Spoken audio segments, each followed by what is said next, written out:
This is the Enduro World Series.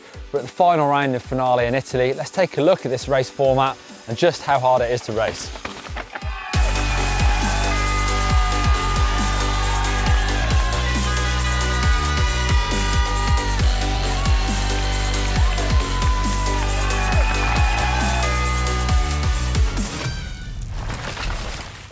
So Finale really is a classic venue for enduro. Enduro racing began its popularity in France and Italy.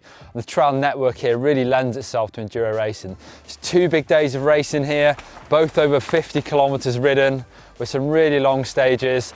Add 2 days practice to that, you're almost riding 200 kilometers in 4 days. Whilst the days are long, most of that is made up by liaisons. And this is the downhill time stages where the racing is won or lost. They are much shorter, but they're still super physical. There can be some climbing in there and riders are almost maximum heart rate. The riders also have to look after their own bikes and make sure they arrive at the start of the next stage in time or else pick up a time penalty. The trails here in Finale can go from very physical, fast and rocky, to smooth and flowy, to slow and technical. The variety of terrain means you can't just be a fast downhiller. You need all-round skills, fitness and the ability to react fast to the changing terrain. You may have only done one previous practice run on that track. Riders like downhill pros and legends such as Remy Thirion and Steve Peat line up against the pure enduro racers such as Greg Callahan and Adrian Day. Enduro race bikes tend to have between 140 and 170 millimeters of travel. As you can see, former EWS champion Jerome Clemence's bike is 27.5 inch wheels with a short stem, high bars and remote dropper seat post and lockout. They need to be light enough to ride all day but robust enough to take all the punishing downhill stages and be able to go fast. So this is Greg Callahan's bike and he's one of actually quite a few riders to choose a 29er. This is the Cube Stereo 140mm travel. Or something that's actually a little bit unusual is Greg runs a 2x system, so he's got plenty of gears there, just makes those really long liaison climbs that much easier. But he does take advantage of Shimano's Di2 feature, that synchro shift, where you just need one shifter on the right hand side to change all your gears. And that is actually really important because on an enduro race bike, obviously you have a dropper seat post and you really need that lever on the left hand side under the bar because the riders will be using that a lot in the stages.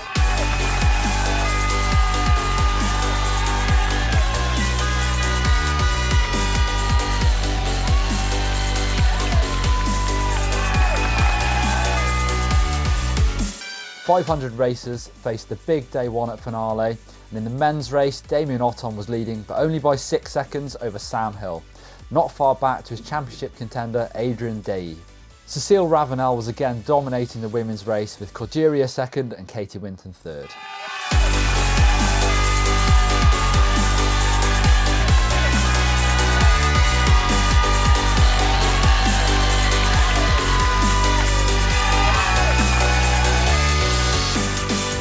Day 2, the final day of racing for 2017 and 4 relatively short but technical stages lay ahead. Cecile Ravenel won all but one round this year where she slipped to second place, an unbelievable performance.